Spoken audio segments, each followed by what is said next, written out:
Alrighty folks, and welcome to the Chronicler podcast channel. Episode 11, Confucianism. So Confucius lived at around 550 or 5480 BC roughly, and he was born in the state of Lu, which is in modern-day Shandong province. He was alive at a time where the state of Zhou had pretty much completely disintegrated, and the realm that was called Zhongguo, or China, or the Middle Kingdom, whatever you want to call it, had really began to completely fragment.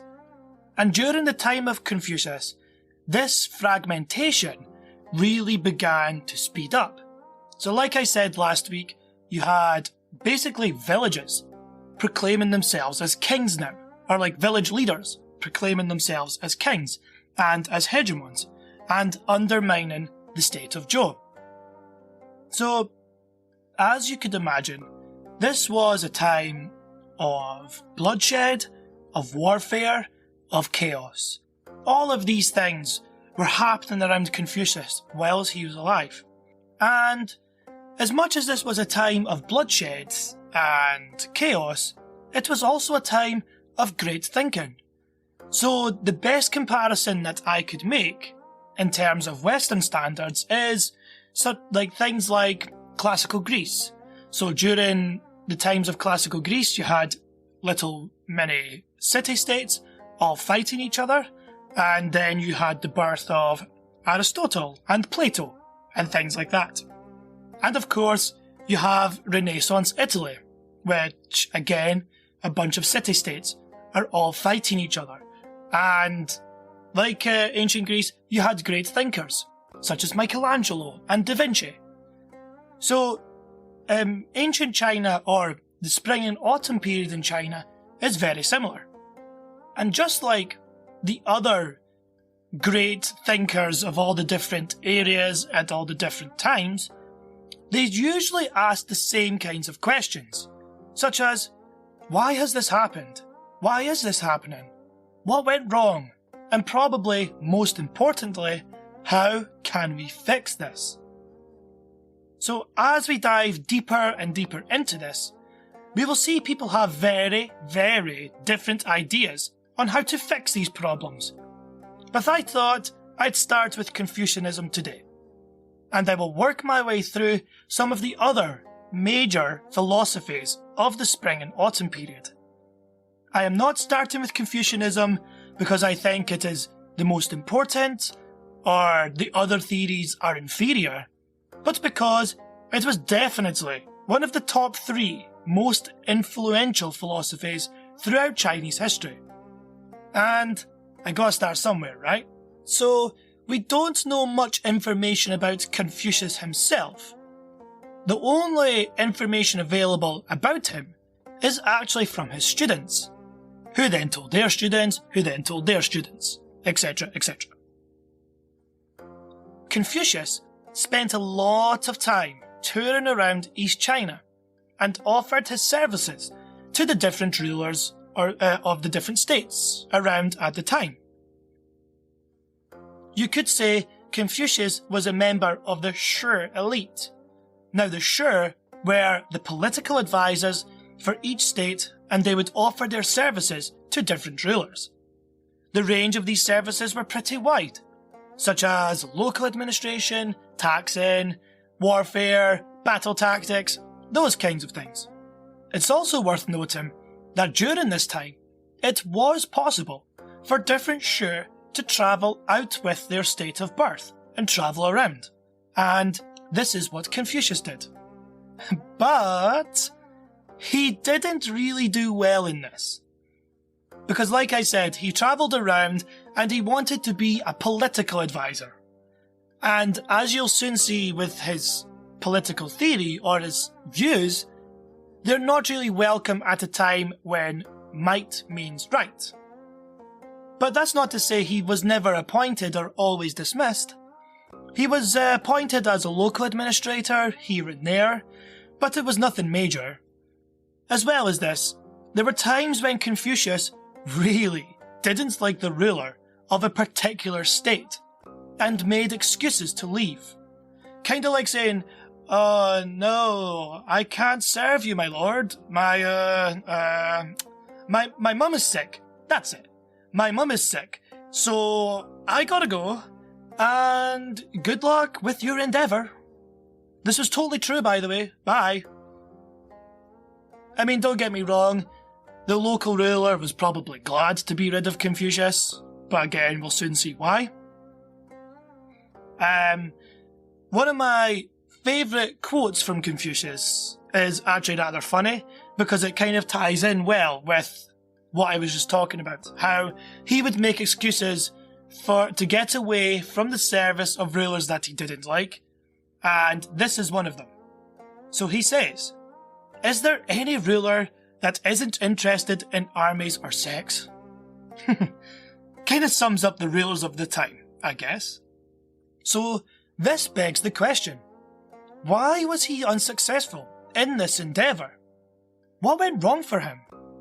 Well, the truth is, it's because of his ideas, which we will get to later. But suffice it to say that during this time, the ideas of Confucius were not practical during a time of warfare and chaos. So eventually, Confucius basically just gave up. He gave up trying to help the states politically, and he returned to his humble home in Shandong province. And it is here that he became a teacher. Now this is where Confucius really began to shine. And this is where most information about Confucius comes to light in the historical records. Because, like previously said, his students took note of his talks and what he said. So, now we can get to the meat of this. What were his ideas? Well, Confucius looks into human relationships mostly. And what I mean by that is that the reason why there was so much chaos was because there was now a blurry line between who was in charge and who was to serve. Nobody really knew their place in the world anymore. And this is where Confucius thought of the theory of the 5 great relationships. And these 5 great relationships are built upon from family structures, as follows. King, or emperor, or ruler, to the subject. That's the first relationship. Father to son is the second relationship. Husband and wife is the third relationship. Elder brother to younger brother is the 4th relationship. And friend to friend, which is the 5th relationship. Just from looking at the 5 great relationships, one can see that he definitely looked to the family as an inspiration to this theory. So now that we have the 5 great relationships, what does that mean? Well, it means that one will be more dominant within each relationship. So it's a very hierarchical system that Confucius thought of. So for example, it is pretty obvious that the ruler will be more important than the subject. Or sorry, not more important, more dominant than the subject. Or they certainly should be. He then goes on to say that the husband is more dominant than the wife.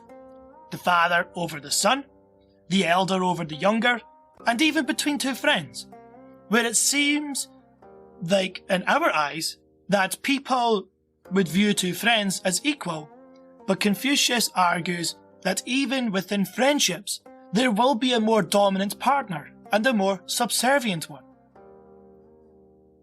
Now, it doesn't mean that the dominant partner within these relationships have the right to abuse what he called the subservient ones, but rather the contrary. It is the duty of the dominant person to protect the subservient person. So the emperor, he is the father of the realm, so he should protect his subjects. If he doesn't, then they have the right to replace him. So this ties in closely with the mandate of heaven here.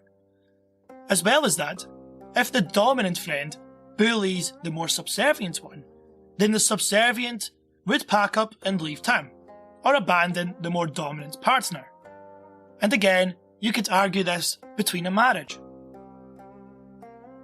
So if the husband begins to abuse his wife has the right to leave him.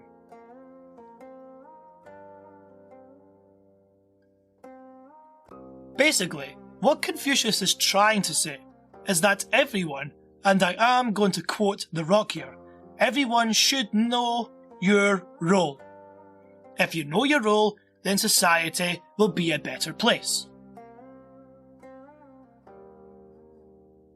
And this is where the next part of his philosophy comes into play. Just because his students would ask him, if people can behave themselves, why are they not? And you could see here, based on his answer, that you can see that Confucius really believes that humans can live in harmony together, that human beings are fundamentally good, but it's just that people have lost their way during this time, and he calls this the Tao. Like the Tao in Chinese literally means the path. They have lost the path, they have lost their way, and Confucius is trying to repair the path so people can find their way. That's basically what he's trying to do. And as well as this, to make sure that people know the path and that they know their way and that they know where they are in society, he thinks that it is essential that people look to ritual as the key to this door that he had built for himself. So, ritual can mean anything, from the very basics to the very elaborate. For example, shaking hands on the streets is a ritual that is practiced every day. It means that we are on an equal level and we are willing to work together. Something like that. But I mean, of course, in 2020, you're not allowed to shake hands anymore. But on the whole, you are. And as well as that, it could be something very elaborate, such as a college graduation, or the election of a new prime minister, or something like that. So this would be a more elaborate ritual where people get dressed up, they try and wear their best suits, and they have a party to celebrate this ritual. So you could see that in Confucius's eyes, ritual plays a key role in making sure that people know their place and that people can follow the Tao. So I'll give a few examples of what I mean here and just how this fits into the role of these networks of relationships that Confucius has built. You know, the 5 great relationships. And don't get me wrong, there were other relationships that Confucius mentions, but the 5 are the basics. So, for example, crowning a new emperor symbolises that he is in charge and those under heaven are his subjects. Now everyone knows where they stand. A marriage symbolises that you now have a husband and a wife. The husband protects his wife and the wife serves him. Rituals for when a son is born. Everyone knows who the father is. The elder brother is obviously born before the younger brother, therefore he is wiser, and everyone knows this. And as well as this, even between 2 friends, the 2 can practice in any kind of ritual which reinforces who is more dominant. Now, I'm going to take an example from the 3 Kingdoms, which happens well later than Confucius's time, but they get their inspiration from Confucius. So, Liu Bei, one of the warlords of the 3 Kingdoms, swears an oath of loyalty to 2 brothers. You've got Guan Yu and you have Zhang Fei. Liu Bei is the dominant brother. That is why Guan Yu and Zhang Fei call him Da Ge. That literally means older brother. Liu Bei, on the other hand, calls them Ardi and Sandi. So like Gu is the older brother, Di is younger brother. So RD is Guan Yu. So he is second in command. And then you have Sandy, who is Zhang Fei, and he is the third in command. So the three brothers created a hierarchical system based off of Confucius ideas. So you have Liu Bei at the top, he's the dominant one. Then you have Guan Yu, who is in the middle, and then Zhang Fei at the bottom. So like I said, the elder brother over the younger brothers. That is how it works. The one criticism that I can think of for Confucius, or Confucius's ideas, is that it is very patriarchal. The one time a woman is mentioned, she is in the serving criteria. So you could see he is more focused on men, and he thinks a woman's place is to serve their husbands and to provide children. Now, before any feminists have a go at Confucius, just remember that the dude was alive like 1500 years ago. He was a traditionalist of his time as well. Therefore, in Confucius's eyes, this idea made sense.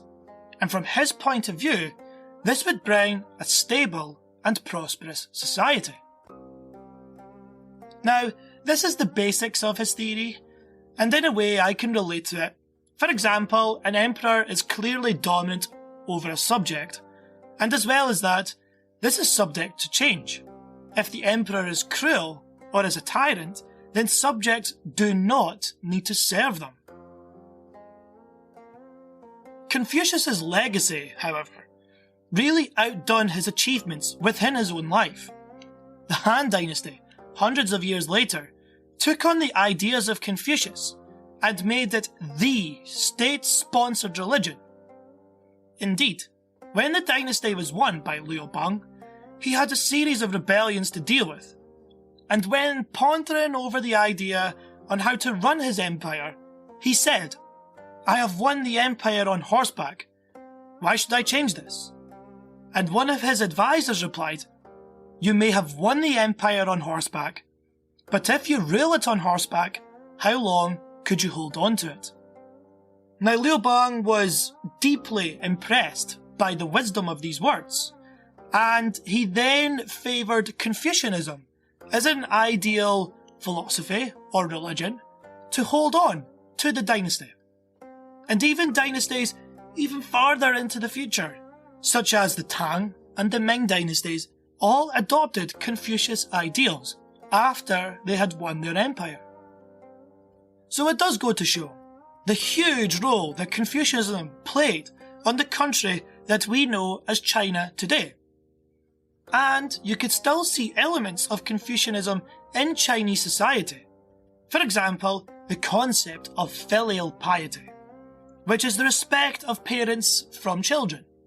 This comes from Confucius's 5 great relationships ideal. Further to this, there is a story from when Confucius oversaw an execution. And what had happened is that a man had stolen horses from his neighbour. The authorities had found out about this because the man's own son ratted him out. Now the thing is, did the boy get interrogated, or did he just go to the authorities willingly and get paid for it? Nobody really knows. Regardless of this though, according to Confucius, the son should never have done such a thing, even if it was to please the ruler. So there you go. So Confucius really looks to family relationships, and he sees them as the most important relationships in anybody's life. So if the ruler wants you to, rat out your family, you should always pick your family first. So yeah, that's pretty much it. That is Confucianism in a nutshell. Now, of course, there's so much more to what I could have said about Confucianism, but for the sake of time and for the sake of not boring my audience to death, I thought I would just cover the fundamentals of this and really give you a feel for how Confucius tried to solve the problems of his time. And next week, we are going to be looking into Taoism. So, I hope you've enjoyed this episode, and I look forward to seeing you next time on the Chronicler Podcast channel. Thanks for listening.